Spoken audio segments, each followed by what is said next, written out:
नमस्कार, मैं हूँ शील कमल और आप सुन रहे हैं सुनो शारदा 90.8 एफएम, जहाँ कहानियाँ सिर्फ सुनाई नहीं जाती, बल्कि जी ली जाती है, महसूस की जाती है और कभी-कभी हमारी अपनी कहानी बन जाती है।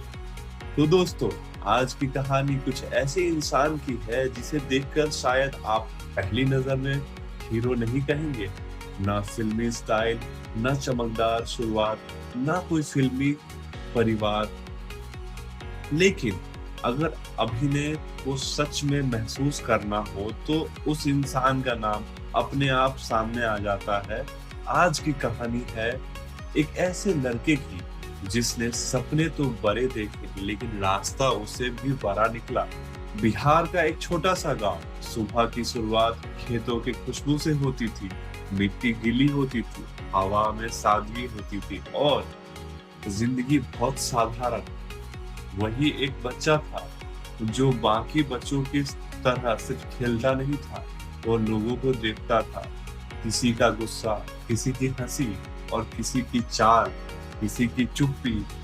उसे लोगों के चेहरे पढ़ने की आदत थी। शायद उसे खुद भी नहीं पता था कि यही आदत एक दिन उसे अभिनय की दुनिया में ले जाएगी। घर में पढ़ाई जरूरी थी। माता-पिता चाहते थे कि बेटा कुछ स्थिर बने, सरकारी नौकरी, सम्मान, सुरक्षित जीवन। लेकिन उसके अंदर कुछ और चल रहा था। जब भी फिल्म देखता तो कहानी खत्म होने के बाद भी किरदार उसके भीतर जिंदा रहते। वो आईने के सामने खड़ा होकर संवाद बोलता, कभी हंसता, कभी रोता, कभी खुद से ही बातें करता और धीरे-धीरे उसे समझ आने लगा, उसे जीना नहीं, किरदारों को जीना है। गाँव से निकलकर वो दिल्ली पहुंचा, दिल्ली जहां हर कोई सपना लेकर आता है, लेकिन हर सपना पूरा नहीं होता। जेब में सीमित पैसे, रहने की अनिश्चित जगह और दिल में एक ही जिद, मुझे अभिनेता बनना है। उसने थिएटर ज्वाइन किया, थिएटर जहां तालियां कम मिलती है लेकिन सीख सबसे ज्यादा मिलती है। दिन भर संघर्ष, रात भर रिहर्सल, कभी भूखे पेट सोना, कभी दोस्तों से उधार लेना, कभी घर फोन करने से डरना, क्योंकि जवाब नहीं था। काम मिला, उसने देश के सबसे बड़े एक्टिंग संस्थान में दाखिला लेने की कोशिश की। एक बार रिजेक्ट, दूसरा बार रिजेक्ट, तीसरा बार भी रिजेक्ट, 3 बार। सोचिए कितना टूट जाता है इंसान, लेकिन उसने हार नहीं मानी। उसने कहा, अगर मुझे जगह नहीं दी जाएगी तो मैं खुद अपनी जगह बनाऊंगा। और यहीं से शुरुआत हुई असली संघर्ष। दिल्ली का थिएटर उसका घर बन गया। वह घंटों अभ्यास करता, आवाज, शरीर, भाव, सब पर मेहनत। उसके लिए अभिनय नौकरी नहीं था, साधन था। लेकिन समय बीत रहा था, दोस्त सफल हो रहे थे, उम्र आगे बढ़ रही थी। कई बार मन में सवाल आता है, क्या मैं गलत रास्ते पर हूँ? लेकिन फिर मंच पर खड़े होते ही सारे सवाल खत्म हो जाते। फिर आया मुंबई, सपनों की नगरी, लेकिन यहाँ सपने सबसे महंगे थे। ऑडिशन पर जाना, लाइन में खड़े होना और बिना जवाब लौट जाना। कई बार लोग सीधे कह देते, हीरो जैसा चेहरा नहीं है। ये शब्द सुनना आसान नहीं होता, लेकिन उसने एक बात समझ ली थी, उसे हीरो नहीं बनना था, उसे अभिनेता बनना था। छोटे छोटे रोल मिलने लगे, ऐसे रोल जिन्हें लोग याद नहीं रखते, लेकिन वो हर किरदार को पूरा जीता।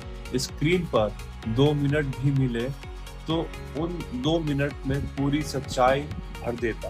धीरे धीरे इंडस्ट्री नोटिस करने लगी। अगर फिर एक फिल्म आई, एक किरदार, खुरदुरा, सच्चाई, खतरनाक इंसान, उस किरदार ने सब बदल दिया। लोग थिएटर से निकलकर सिर्फ कहानी नहीं, उस अभिनेता की बात कर रहे थे। और उसी दिन भारत ने एक नाम हमेशा के लिए याद कर लिया, मनोज बाजपेयी। मनोज बाजपेयी ने स्टारडम हासिल नहीं किया, उन्होंने उसे कमाया। उन्होंने दिखाया कि अभिनय चेहरा नहीं, अनुभव होता है। उन्होंने ऐसे किरदार निभाए जो हमारे आसपास मौजूद हैं। उनकी आंखों में संघर्ष दिखता है, उनकी आवाज में जीवन सुनाई देता है। वो जब स्क्रीन पर होते हैं तो अभिनय दिखाई नहीं देता, सच दिखाई देता है। लेकिन सफलता के बाद भी उन्होंने खुद को नहीं बदला। आज भी इंटरव्यू में वही सादगी, वही विनम्रता। क्यों? क्योंकि उन्हें पता है संघर्ष ही असली शिक्षक होता है। उन्होंने कई बार कहा, सफलता देर से मिले तो इंसान जमीन से जुड़ा रहता है। उनकी कहानी सिर्फ फिल्मों की कहानी नहीं है, यह कहानी है धैर्य की, आत्मविश्वास की और उस विश्वास की जो इंसान खुद पर रखता है जब दुनिया नहीं रखती। आज हजारों युवा कलाकार जब रिजेक्शन झेलते हैं तो उन्हें उम्मीद मिलती है, क्योंकि कहीं न कहीं एक मनोज बाजपेयी उनके भीतर भी बैठा है। दोस्तों, हर जिंदगी में एक समय आता है जब सब कुछ रुक सा जाता है, लगता है दुनिया आगे निकल गई और हम पीछे रह गए। लेकिन शायद वही समय हमें मजबूत बना रहा होता है। मनोज बाजपेयी की कहानी यही सिखाती है, अगर सपना सच्चा है तो देर मायने नहीं रखती, मंजिल जरूर मिलती है। तो दोस्तों, ये थी आज की कहानी, संघर्ष से सम्मान तक की यात्रा। एक ऐसे कलाकार की जिसने साबित किया कि असली जीत तालियों में नहीं, सच्चाई में होती है। मैं हूँ शील कमर और आप सुन रहे हैं सुनो सादा 90.8 FM। फिर मिलेंगे एक नई कहानी, एक नई प्रेरणा और जिंदगी से एक नए प्रसंग के साथ। तब तक सपनों को जिंदा रखिए, खुद पर भरोसा रखिए, क्योंकि शायद आपकी कहानी भी अभी लिखी जा रही है। शुभ रात्रि, नमस्कार।